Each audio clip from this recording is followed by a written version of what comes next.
Hey everybody, Happy New Year. It is 2023 and this is the first midweek check-in of the new year and we have so much to cover. First of all, I want to check in and see, did you get your reading plan for this week?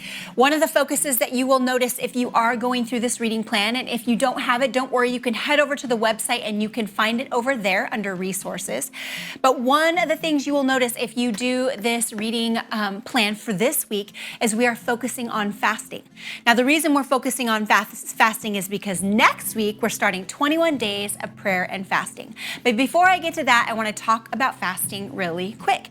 So the reason that we are focusing on fasting in scripture is so that we kind of get an idea of what fasting is all about. Now, you'll notice that in this first week in the plan that we read through here, you'll see you will see David fasting in the book of Samuel for out of grief and lament. And he's actually petitioning before the Lord. He's even offering up almost like a repentant space. And he's doing that through fasting. You'll also see Esther. She's actually being petitioned to fast by her cousin Mordecai. And Mordecai is asking her to fast for strength and wisdom. And she's actually also fasting on behalf of her entire nation. That's a big deal. You'll see some in Isaiah, and actually Isaiah talks a lot about what fasting is all about. The people after the post-exile, so it's called post-exilic Jerusalem. It is in the last portion of Isaiah. The people there are fasting for some of the wrong reasons, and God actually has something to say to them about that. So that's a really good one to be reading if we're looking into what fasting is all about. And the list kind of goes on. We see Daniel fasting, and he's petitioning again for something that is really important and deep inside of him, something that he wants the Lord to move in. We see fasting all over the Bible for lots of different reasons. In fact, in the New Testament, we actually see Jesus fasting to kind of bolster his strength, to posture himself to rely upon the Father, as the Father calls him into the desert to fast and to actually be tormented by the devil for a certain period of time. I think it's 40 days. It's a really long period of time. So ultimately what fasting does for us, you guys, is it actually helps us to check our heart posture.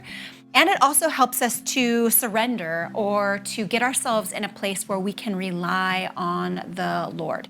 Sometimes it also helps give us clarity if we're looking for answers for something. We could also be fasting, like I mentioned in some of these Old Testament examples, and petitioning for someone else or for an entire nation. When we fast together, coming up here for the 21 days of prayer and fasting, there's a power that builds behind that fasting as we're all doing it together. And we'll have some prayer focus points, and we'll be reading the same scripture. So it's all really, really concentrated and focused on what we are asking and going before the Lord, asking him to do for not only our own personal lives, not only for our own church, but for our denomination and for the world, for our nation. It's really, really powerful stuff. So I will move on to that now, you guys. So it looks like this. These are the packets for 21 days of prayer and fasting. You can get these if you're coming into church on Sunday. You can get these. We'll have these printed out for you. But if you're not, or you don't like paper, no big deal. Again, you will find these on the homepage of our website, and you'll be able to click on that, and you'll be able to get this up really, really easy. You can follow along. It's got day 1, day 2, all the way through to day 21. You can there'll also be a space there when you click on sort of a little bit more of the information to sign up for your daily prayer focus, again, so that we can be praying together. Back to fasting for just a second, because I forgot to say, fasting isn't always about food, by the way. It can be. You can be called to fast certain kinds of food.